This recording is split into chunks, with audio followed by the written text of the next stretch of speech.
This is the case of Marianne Stoffel, and she was a clerk, and she was, I believe, around 70 years old at the time. And she, over the course of 8 years, between 2012 and 2020, she stole $650,000 from her employer. And the way she did that was actually really straightforward. She just wrote checks to herself. So part of her job is to pay vendors, so she would write a check, and then it needs 2 signatures, right? So she would be the first one, and she signs it, and then sometimes she'll just force a second signature, right? Easy peasy. Other times, she would get her boss to sign the second signatory. And one would ask, why would her boss sign a check that is made out to herself? Well, he wouldn't, because he's not in on the scam, but he was asked to sign a blank check, right? She says, I'm gonna get these vendors paid, you're about to leave, just sign it, I'll take care of it. This is a very, very crude scheme. And the reason I bring this up is because if anyone over the course of 8 years that was not Marianne Stoffel would have done a bank reconciliation, they would have found out right away that we had a problem. So this is a big thing in terms of fraud detection is always, we want to be doing our account reconciliations within accounting. These are the top detection methods in terms of how an occupational fraud event is detected initially. So for example, in 42% of the case, someone decided to say something and submitted a tip, essentially becomes a whistleblower.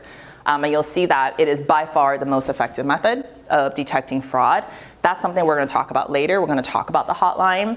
But then if you go down a list here, account reconciliations, for those of you who don't know, is the act of validating the account on your balance sheet. So if you're closing the books, you have 100 accounts on the balance sheet, you need to know before you put it in your annual reports or your quarterly reports, you need to know that those balances are all in fact correct. That's called account reconciliations, and that's responsible on its own for 5% of all fraud detected, which might seem really small, but this report was compiled with I think over 2,000 cases. So that's like 100 cases detected by account reconciliations, which is significant.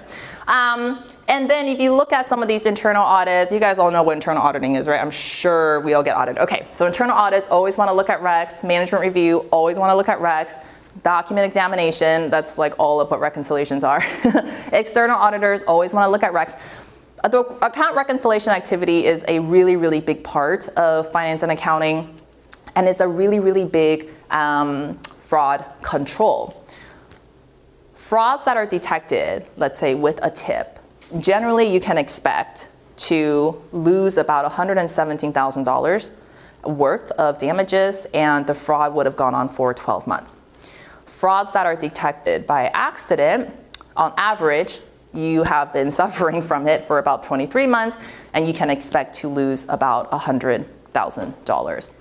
Frauds that are detected through account reconciliations, you'll see that it's much less severe. A fraud would have gone on for 8 months. Average damage, I think this might be median damage, $74,000. And that is why we are always emphasizing the fact that we gotta do our recs as part of closing the books. So sometimes our reconciliations look like this. This is an example that we see a lot when we look at account reconciliations. And sometimes folks do this. You have the period and ending balance or the beginning balance, and then you list out all the transactions, and then you arrive at the ending balance, and then you say, oh, I signed it and dated it. And then you're gonna support it with a printout of your GL detail that looks kind of very similar to what you have on your cover sheet. Unless you're looking at a pass-through account, we generally don't recommend doing that. The reason is because when it comes to account reconciliations, we want to make sure that we're reconciling sort of the ending balance. We want to reconcile the entire $1,100 balance as opposed to just whatever went through the transactions during the period. But this is very, very common that we see. Sometimes people just don't have time to do it in a real thorough way, so we just kind of do this, and we would move the ending balance to the top, and then we would support that balance with a GL printout. And that will be it. That's the only thing that is going to support. And then instead of listing out the transactional history over the course of the period, what we would want to do is actually list out all of the items that make up this ending balance. So in this case, this is like a deposit account.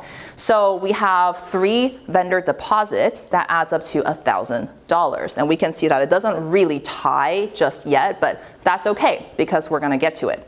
Now, those vendor deposits, guess what? Require some source documents and support, right? We want to make sure these are valid. Why are we paying Luminos a $500 deposit and not $5,000, for example? So for that, we need to visit supporting documentation.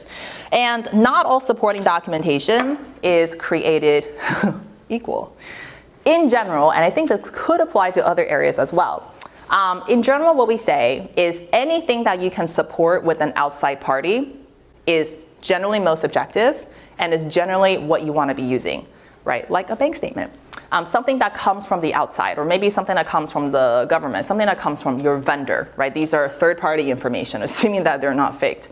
The second best type of support would be what's called an internal system information. This will be when we produce information from within our organization, but via a system. And the reason we like this is because system information is not always, but generally more reliable. There's checks and balances and system controls that are kind of like interplay all throughout the transaction process that would make the number just a little bit more reliable. And then when those two options are not available, then we would go take something, what we call an internal manual compilation. So these are going to be typically calculations that we produce on a spreadsheet, right? We don't have anything from the outside world to validate our numbers. We don't have anything that spits out from the system all beautifully to validate our numbers. We're just going to support it with something, an exercise that we did, which is also okay as long as it's done thoughtfully. So generally, when we're looking at account reconciliations, we are talking about subledger detail, that's great, vendor statements, great support, official documents internally, great support quality, journal entries, maybe, maybe not, depending on what the entry says and whether the entry is supported. Internal email, someone that writes you and say, do this, accrue $50,000. No, big no. We don't want that because we need to understand why. Using the general ledger transactional detail to support the rec, that's generally a no. It can support the balance, but not the rec. And of course, having nothing to support it is very no, is a no-no. So after we put together the support, what we are going to do is that we are going to add in our adjustments and timing differences. Do we need support for that? Absolutely.